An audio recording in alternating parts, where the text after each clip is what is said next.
शुरू होने से पहले एक छोटी सी रिक्वेस्ट। अगर आपको ऐसी दमदार कहानियां पसंद हैं तो वीडियो को लाइक करें और चैनल को सब्सक्राइब जरूर करें। कहानी की शुरुआत होती है बड़े घर की एक भारी और बोझिल सुबह से। डाइनिंग टेबल पर पूरा परिवार बैठा है। खाना भले ही गर्म है, लेकिन माहौल में ठंडापन और तनाव साफ महसूस हो रहा है। पोल्टू अचानक अपनी कुर्सी से उठ खड़ा होता है। दोनों हाथ टेबल पर टिके हुए, चेहरा गुस्से से तना हुआ और आंखों में घमंड झलकता हुआ। उसकी मौजूदगी ही पूरे कमरे पर हावी हो जाती है।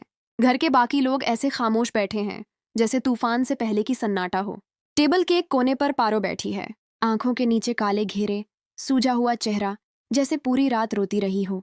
वहीं अहाना नाश्ता परोस रही है, लेकिन उसका ध्यान कहीं और उलझा हुआ है। अचानक पोल्टू प्लेट को जोर से टेबल पर रखता है, गुस्से में बोलता है, बहुत हो गया ये सब ड्रामा। कोर्ट से डिवोर्स की तारीख आ चुकी है। पूरा टेबल सन्न रह जाता है। पारो का हाथ कांप जाता है, आंखों की चमक पल भर में बुझ जाती है। पोल्टू ठंडे लहजे में कहता है, कल तुम्हें मेरे साथ कोर्ट चलना होगा, सब कुछ वहीं तय हो जाएगा।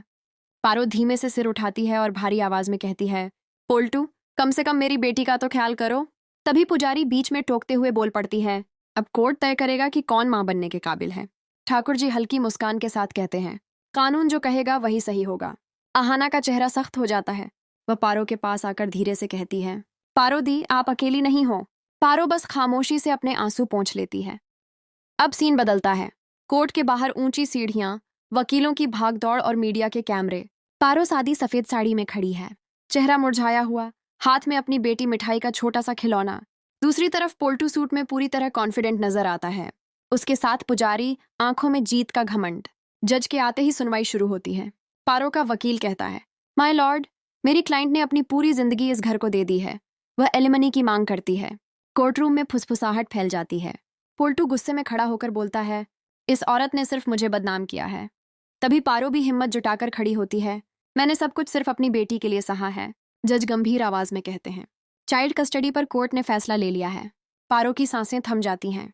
उसी पल अहाना हांफती हुई कोर्ट में दाखिल होती है। अहाना तुरंत पारो को संभाल लेती है और गुस्से में कहती है, तुम लोगों के पास दिल नाम की कोई चीज भी है या नहीं? ठाकुर जी और पुजारी एक दूसरे की तरफ देखकर मुस्कुरा देते हैं।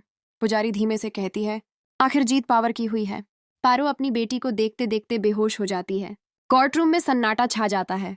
सिर्फ मिठाई के रोने की आवाज गूंजती रहती है और अहाना की आंखों में अब आंसू नहीं, सिर्फ आग है। दोस्तों, ये तो बस शुरुआत है। अब अहाना और पारो पोल्टू और ठाकुर जी के खिलाफ ऐसा खेल शुरू करेंगी जिसका अंजाम कोई सोच भी नहीं सकता। क्या पारो को उसकी बेटी वापस मिल पाएगी, या पोल्टू की चालें और गहरी होती जाएंगी?